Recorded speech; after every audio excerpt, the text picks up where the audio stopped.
மருமகளே, எம்மா மருமகளே. ஆச்சி எதுக்கு திரும்ப திரும்ப அம்மாவை கூப்பிட்டுட்டே இருக்கீங்க? ஆச்சிக்கு கொஞ்சம் உடம்பு சரியில்லை. கடையில போய் ஒரு கால் சிவில்ல வாங்கிட்டு வரையாடி. தொண்டெல்லாம் ஒரே கரகரப்பு, சளி காய்ச்சல் பார்த்துக்க. ஆச்சி நானே விளையாட போகணும்னு நினைச்சிட்டு இருக்கேன். அதெல்லாம் என்னால முடியாது. நான் விளையாட போறேன். போடி, மனுஷனுக்கு இங்க உடம்பு சரியில்லை, விளையாட்டாமல்ல விளையாட்டு. கழுத உயர வளர்ந்த விட்டும் விளையாட போறேன்ற. விளையாடும் போகக்கூடாது, ஒன்றும் போகக்கூடாது. முதல்ல கிச்சன்ல போய் உங்க அம்மா வர சொல்லு போ. இந்த ஆச்சி விடலைன்னா என்ன? நான் அம்மா கிட்ட கேட்டுட்டு விளையாட போவேன். அம்மா, இந்த ஆச்சி தொல்லை தாங்க முடியலம்மா. வாழு வாழு, அருந்த வாழு. பெரியவங்களை கொஞ்சமாவது மதிக்கிறாளா? இவங்க அம்மாக்காரி மதிச்சாதானே பிள்ளை மதிக்கும். எம்மா, ஆச்சி ஒரே கத்திக்கிட்டே இருக்குமா, என்ன விளையாட போகவே விட மாட்டேங்காங்கம்மா. நான் விளையாட போயிட்டு வரேன். என்னது விளையாட போறியா? ஆச்சிக்கு வேற உடம்பு சரியில்லை, நான் வேற ஃபங்க்ஷனுக்கு கிளம்பிட்டு இருக்கேன். நீ தான் இன்னைக்கு வீட்டில் இருக்கணும் பாத்துக்க.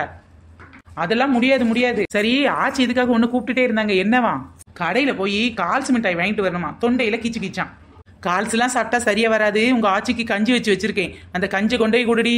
சரியா போச்சு போ. என்னாலலாம் முடியாது. தெரியும். விளையாட போகணுங்க தானே இப்படி நான் சொல்றதெல்லாம் கேட்க மாட்டேக்கே. இன்னைக்கு நீ விளையாடவே போகக்கூடாது. வீட்டில் தான் இருக்கணும். ஆட்சியை கவனிச்சுக்கணும். நான் ஃபங்க்ஷன் வீட்டுக்கு போக வேண்டியது இருக்கு. உங்ககிட்ட எத்தனை தடவை தான் சொல்றது? இன்னைக்கெல்லாம் விளையாட போக முடியாது. இந்த கஞ்சியை கொண்டு ஆச்சிக்கிட்ட கொடு.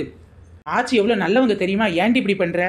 என்னது, ஆச்சி நல்லவங்களா? ஆமா, எப்பவும் நீயும் ஆச்சியும் எலியும் பூனை மாதிரி சண்டை தானே போட்டுட்டு இருப்பீங்க. இன்னைக்கு என்ன மாமியாருக்கு நல்லவங்கன்னு சர்டிபிகேட்லாம் கொடுக்குறீங்க? அது வேற ஒண்ணும் இல்லட்டி, இந்த செயின் எடுத்து போட்டுக்கன்னு இன்னைக்கு தான் ஆசையா சொன்னாங்க. அதான் கஞ்செல்லாம் காய்ச்சி வச்சிருக்கேன். குடையும் டீ கொண்டு. ஓஹோ, கதை அப்படி போகுதா? இவங்க 2 பேரும் ஒன்னா சேர்ந்துட்டாங்கன்னா கண்டிப்பா இன்னைக்கு நாம விளையாட போக முடியாது. அம்மா ஃபங்க்ஷன் போகணும்னு சொல்லிட்டு நம்மளை விளையாட போக விட மாட்டாங்க. ஆச்சி அவங்களுக்கு கஞ்சி வச்சு தரணும்னு விளையாட விட மாட்டாங்க. அதே இது அம்மா வீட்டில் இருந்துட்டா, இவங்க 2 பேருக்கு சண்டை வந்துட்டா நம்மளாம் கண்டுக்க மாட்டாங்க. நாம விளையாட போயிடலாம். சரி, நம்ம வேலையை காட்டிட வேண்டியதான். உப்பம்மா இது உப்பு கஞ்சம்மா. சோத்துல உப்பு கம்மியா இருந்தா இப்படிதான். எங்க அம்மாவுக்கும் ஆச்சிக்கு ரோஸ் இல்லாம போயிரும். கொஞ்சம் உப்பை தூக்கலா போட்டோன்னா அம்மாவும் ஆச்சி நல்லா தூக்கலா சண்டை போடுவாங்க. உப்புக்காக காந்தி போனார் தண்டி. அவர் திரும்பி வர எவனாவது கொடுத்தானா வண்டி? இந்தாங்க ஆச்சி கஞ்சி, அம்மா கொடுத்தாங்க. என்னடி உங்க அம்மா கஞ்சி காய்ச்சினால இல்ல இந்த கன்றாவிய போட்டு காய்ச்சிருக்கா? வெறும் உப்பா இருக்கு. மனச சாப்பிடுவானா இத? எம்மா, ஆச்சி உங்களை கூப்பிடுறாங்க. ஏத்த இப்படி கத்துன்னு கத்துறீங்க? கஞ்சில என்ன அரிசியை போட்டியா இல்ல உப்ப போட்டியா மருமகளே? வெறும் உப்பு கஞ்சா இருக்கு. இல்லையத்த, நான் வாய்க்கீழ வச்சு பார்த்து தானே கொண்டு வந்தேன். நல்ல ருசியாத்தான் இருந்துச்சு. நல்ல டேஸ்டா இருக்குன்னு உங்க பையனும் ஒரு டம்ளர் குடிச்சிட்டு போனாரத்த. சொரண கட்டவையா, சூடு கட்டவையா, மானம் கட்டவையா. இந்த கஞ்சி அவன் தான் குடிப்பான். உனக்கு புருஷன் அந்த பாவத்துக்கு அவன் குடிக்கட்டும். என்னால அந்த உப்பு கஞ்சி குடிக்க முடியாது. உங்க பையனை நீங்க சூடு சொரணை இல்லன்னு சொன்னீங்க. அது சரிதான். நானும் ஒரு டம்ளர் குடிச்சேனே. எனக்கு அப்ப சூடு சொரணை இல்லையா?